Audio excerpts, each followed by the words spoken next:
For today's video mga besi, pumunta kami ng simbahan dahil niya palaspas ngayon. At ito nga, pumunta kami ng mga bata, sama ko mga bata, pati sister-in-law ko.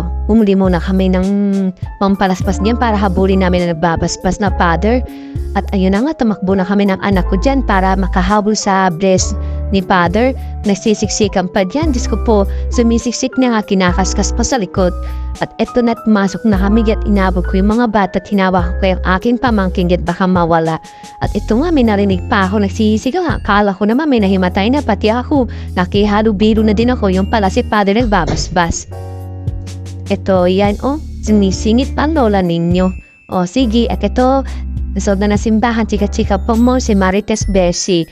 O, diba? At tao, humabol kami sa misa para lang makapag-bless kami dyan bago kami pumunta na.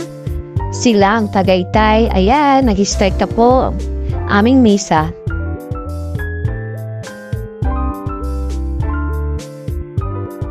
Two hours later.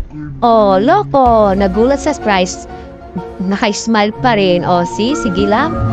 Para lang maakain kasi gutom na yung mga langga ko. Sige lang, kain na.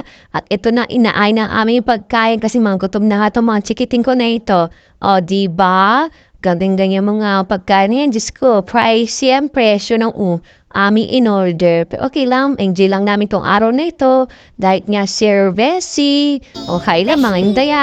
Malungkot ang beshi ko. Stop mo muna. Bakit? Kasi, ang napakamahal ng presyo.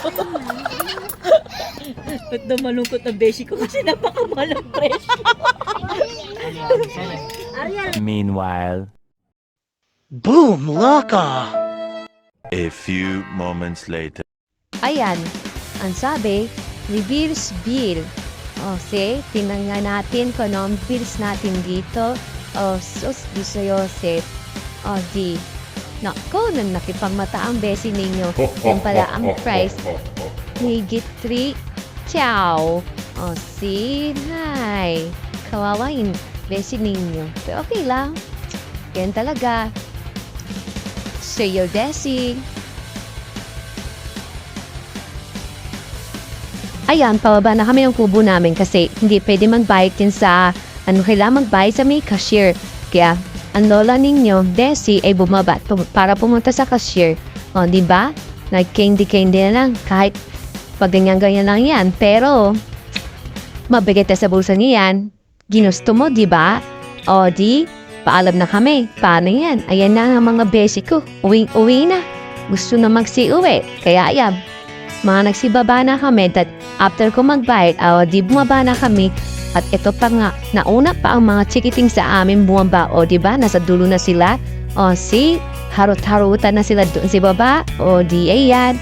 Baba na kami, mga beshi.